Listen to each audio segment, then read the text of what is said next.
So this morning, I got a text from a friend of mine, and she informed me that one of my favorite professors, a professor who I spent hundreds of hours not only with, but creating a specific project just for him, celebrating his lifehood and all the work he had done at Butler for over 50 years. I just found out today that he passed away. I have a pretty strange relationship with death. I'm not really sad when people die. I don't see much of a point in it. But what's weird, strange, ironic, I'm not really sure the right word for it. But just a couple of weeks ago, I lost the footage to this project that I made for him, this big project. It was an hour-long film of people celebrating Dr. Walsh and the amazing work that he had done over the past 50 years. I'd originally saved it in multiple places, as I always do. I saved it on Drive and on a hard drive. But I had broken my hard drive, as I talked about on here. I still had it on Drive, which was fine.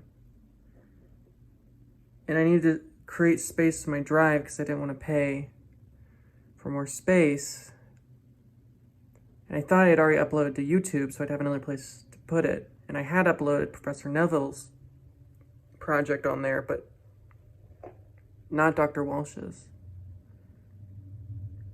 In other words, that means that project is lost, which who cares? But the fact that Professor Walsh passed away, and now this thing that I worked so hard on for him, it's gone. Really my only memory that I can grab onto. The reason that I make this vlog so I can remember things. I don't want to say I'm sad, because that's wrong, and honestly, I feel it preys a bit on those who knew Dr. Walsh so much better than I did. And to be honest, he was rather old. He was in his mid-80s. He had been a professor forever. He had just retired from Butler. And I'm sure that he had had a full, eventful, and happy life. And of course, I knew when you're of that age, you can only live for so long. But this is a man who literally had class while getting blood infusions.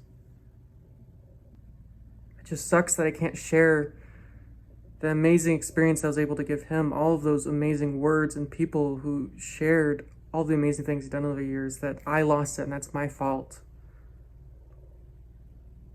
More than being sad or depressed or whatever synonym you want to use, I think more than anything, I'm frustrated. Not because I could watch it again, but because the whole world could watch it, and my selfishness, my stupidity, my cheapness for not wanting to pay an extra $20 a month or a year probably.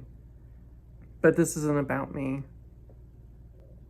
To those who have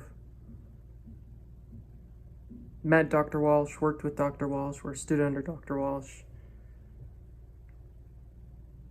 you can only imagine how important and impactful his life was on everyone.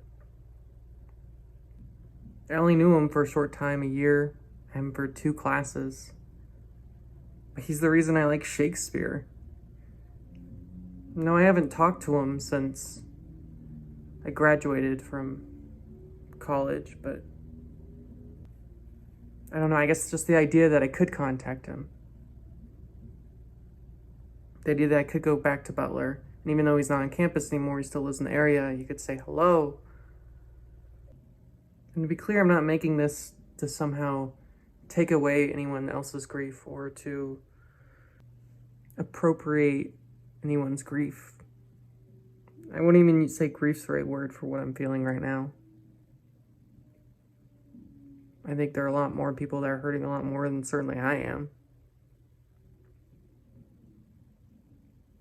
And I don't think you should be hurting. Not that it's wrong to hurt, to be in grief, but he's passed away. That's how it is. There's not really anything we can do about that. And celebrating his life just always felt a little silly to me. I think just taking a moment to remember how incredible he was. That's all I really have to say about that.